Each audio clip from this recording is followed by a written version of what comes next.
Okay चालू करतो. काय सांगाल चेअरमन, आजचा अर्थसंकल्प झालाय, सर्वसामान्याला पटेल असा अर्थसंकल्प आहे का? काही त्याच्यामध्ये त्रुटी आहेत. त्याच्या त्रुटी निश्चितपणे येणाऱ्या काळामध्ये उपसूचनाद्वारे असतील किंवा सगळ्या तज्ज्ञांच्या अभ्यास करून, सगळ्यांशी विचारविनिमय करून, सर्व 128 नगरसेवकांची चर्चा करून, सर्व वरिष्ठांशी चर्चा करून त्याच्यामध्ये काय काय सुधारणा करता येतील, शहराला काय आपला फायदा होईल, त्या गोष्टीकडं लक्ष देऊन त्याच्यामध्ये ज्या उपसूचना आपल्याला योग्य वाटतील ते योग्य वाटून ते आम्ही जनरल बॉडीला सादर करताना एकत्रित सादर करतो. एकंदरीत स्थायी समिती जे असेल ते 15 जे सदस्य असतील त्यांच्या सूचना घेऊन नंतर अर्थसंकल्पात मांडणं हे अनिवार्य होते. मात्र आता ते झालेलं नसल्याची खंत जी आहे त्या अनेक सदस्य व्यक्त होताना दिसत आहेत. काय सांगाल? तसं नाही, अजूनपर्यंत आम्ही सर्व 16 सदस्य सभागृहामध्ये बसलेलो होतो. आम्हाला फक्त ते सादर केल्यानंतर आम्ही सर्वांनी मिळून तो डिसिजन घेतलेला आहे की 2-3 दिवस या पूर्ण अर्थसंकल्पावरती प्रॉपर अभ्यास करून, तज्ज्ञांची माहिती घेऊन, आम्हाला त्यातलं जेवढं प्रभागातल्या काही नागरिकांच्या समस्या ज्या भासतात आहेत त्याच्यावरती सोल्युशन कसं निघेल, त्यासाठी जी जी कामं अपेक्षित आहेत ती कामं त्याच्यामध्ये उल्लेख करून आणि त्याच्यापैकी किती चालू असलेल्या तरतुदीमध्ये शक्य आहे याचा सगळा आढावा घेऊन आम्ही ते एकत्रितपणे सादर करायचं ठरवलं. एकंदरीत 4 वर्षानंतर पुन्हा एकदा स्थायी समिती स्थापन झाली. शहरांचे लक्ष जे आहे स्थायी समितीवर आहे की आपल्या शहरांमध्ये चांगले कामे व्हावेत म्हणून एक चेअरमन म्हणून तुम्ही शहराचे जे काही त्यांचे स्वप्न जे आहेत की हे व्हायला पाहिजे ते पूर्ण होतील का? कसा अर्थसंकल्प असणार आहे? निश्चितपणे सर्व अपेक्षा जेवढ्या आम्ही लोकांना देखील दाखवल्यात आणि लोकांच्या देखील आहेत आणि ज्या समस्या लोकांना भासतात आहे या सगळ्यांचा समतोल ठेवून शक्य तेवढी सगळी जास्तीत जास्तची कामं आम्ही करण्याचा प्रयत्न करू. सर्वप्रथम महिलांचे जे शौचालय आहेत तिथे एकतर पाणी नसतं आणि दरवाजेही नसतात आणि स्वच्छताही नसते.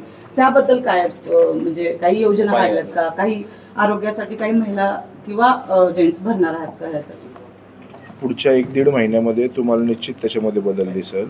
ज्या ज्या ठिकाणी आता आम्हाला देखील काही गोष्टी भासत होत्या की काही गार्डन्स असतील, सकाळी लोक मॉर्निंग वॉकला जातात, काही महिला भगिनी जातात, त्या ठिकाणी त्या टॉयलेट्सला प्रॉब्लेम्स होते किंवा ज्या ठिकाणी कर्मचाऱ्यांचा अभाव असेल त्याच्यासाठी काही प्रॉब्लेम असतील, काही ठिकाणी महिला कर्मचाऱ्यांची आवश्यकता असेल तर तो अभाव जर असेल, काही ठिकाणी पाण्याची व्यवस्था त्या ठिकाणी नीट नसेल, तुम्ही सांगितल्याप्रमाणे दरवाजाची व्यवस्था किंवा लाईट्सची व्यवस्था, पहाटेच्या वेळा असते त्या वेळेला लाईट्स नसतील, या ज्या ज्या समस्या आम्हाला जाणवतात तर त्या निश्चितपणे आम्ही ते सॉल्व्ह करू आणि तिथल्या स्थानिक नगरसेवकांकडून त्याचा आढावा घेऊ की बाबा तुमच्या प्रभागामध्ये अशा काही ज्या ज्या अडचणी वाचतात त्या तुम्ही आमच्यापर्यंत कळवाव्या आणि आम्ही सर्व मिळून त्या विभागाच्या अधिकाऱ्यांचा फॉलोअप घेऊन ते सॉल्व्ह करू. अध्यक्ष, एकंदरीत पाहिल्यानंतर पिंपरी शहरामध्ये दिव्यांग कल्याणकारी योजना राबवल्या होती, परंतु फक्त ही दिव्यांग कल्याणकारी योजना कागदावरच घेतलं दिसून येते.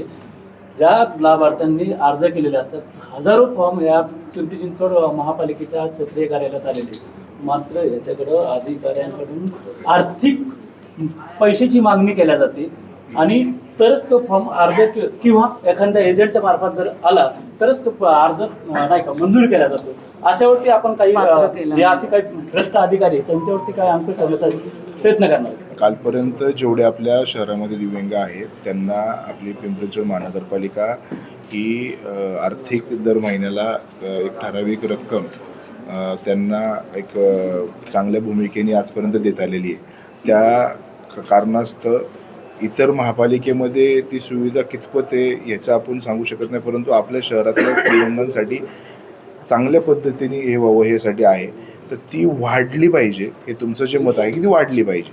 ज्यांना ऑलरेडी चालू आहे तर त्यांना ते भेटतं आहे, परंतु तुम्ही जे आत्ता सांगताय की बाबा जे नवीन अर्ज आलेले आहेत की नवीन त्यांची नोंद करून घ्यायची आहेत, काही अधिकारी जर टाळाटाळ करत असतील, काही अधिकारी जर तुम्ही सांगितल्याप्रमाणे जर 2 पैसे मागून जर हे करत असतील तर निश्चितपणे पुढच्या काळामध्ये जे त्याला एक ओपन विंडो कन्सेप्ट आपण काहीतरी करण्याचा प्रयत्न करू की तिथं अर्ज आल्यानंतर त्या अर्जावरती तुम्ही काय कारवाई केली याचा महिन्यातून एकदा तरी आम्ही आढावा घ्यायचा प्रयत्न करू की जेणेकरून त्याला खेटा घालायला लागणार नाही आणि त्याच्यासाठी ते काम सोयीस्कर करू.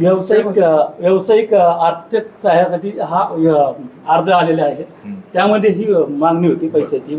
आणि दुसरी गोष्ट जे दिव्यांग व्यक्तींना सायकलीचे जे काही होतं तर ते सायकलीचे देखील त्यांनी नाही का कोटेशन स्वतः बदललेले प्रकार ह्या महापालिकेत घडलेले आहेत. म्हणजे ज्यांनी एखाद्या डीलरकडनं घेतलेलं कोटेशन होतं ते कोटेशन ह्या ठेकेदाराच्या मार्फत लावण्यात आलेले दिसतं. असं एखादं स्पेसिफिक उदाहरण असेल आणि पुराव्या सकटात असेल तर निश्चितपणे आपण त्वरित कमिशनर साहेबांना सांगून त्या प्राधिकरणावरती कारवाई त्याच्यावरती करू. आपण कॉल रेकॉर्ड सुद्धा आपल्याकडे आहे.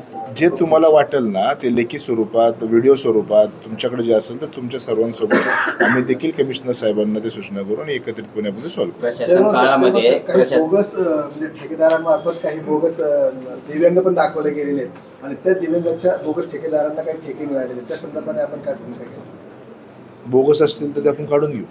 तर ते कसं काय हे करावं? ते आता तुम्ही जर ज्या सूचना देता आता तुम्हाला जे सातत्यानं जे सांगितलं की जर तुमच्याकडे त्याच्याबद्दल काही माहिती असेल ती ते आमच्यापर्यंत पोहोचवा. तर त्याच्यावरती आम्ही निश्चित शेवटचा कमिशनर प्रश्न साहेबांना चेअरमन शेवटचा प्रश्न. गेली 4 वर्ष झाली प्रशासन काळात मोठा भ्रष्टाचार झाला, महानगरपालिका कर्जबाजारी झाली, यामध्ये तुम्हाला स्थायी समिती मिळाली, कर्जबाजारी यादी ते तर कर्ज वसुली थकबाकी याचं काही नियोजन केलं तर तुम्ही आखलंय का?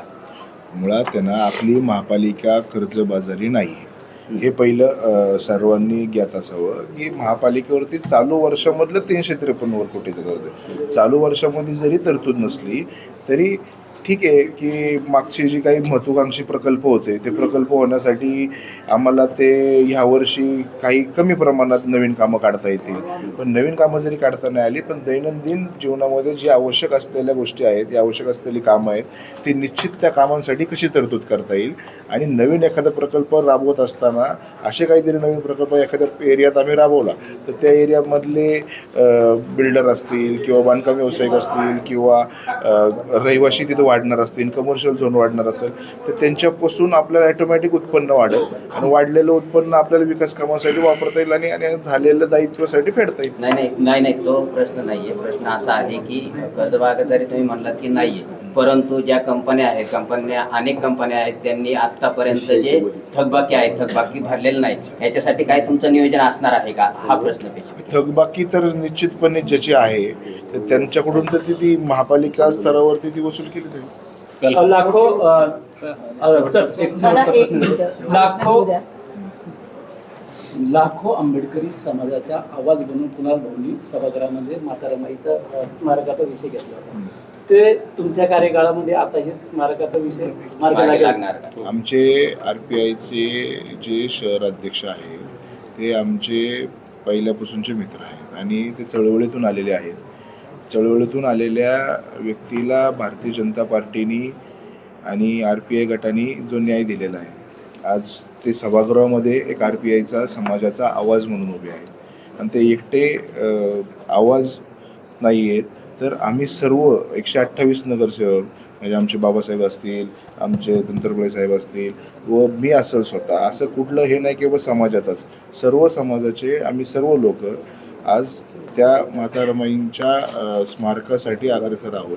त्यासाठी एप्रिल महिन्यामध्ये जे भूमिपूजन होणार आहे 11 तारखेला तर त्याच्यासाठी आमची सर्वांची जबाबदारी असेल की कुठल्याही परिस्थितीत त्या कामासाठी तरतूद कमी पडणार नाही. Okay thank you.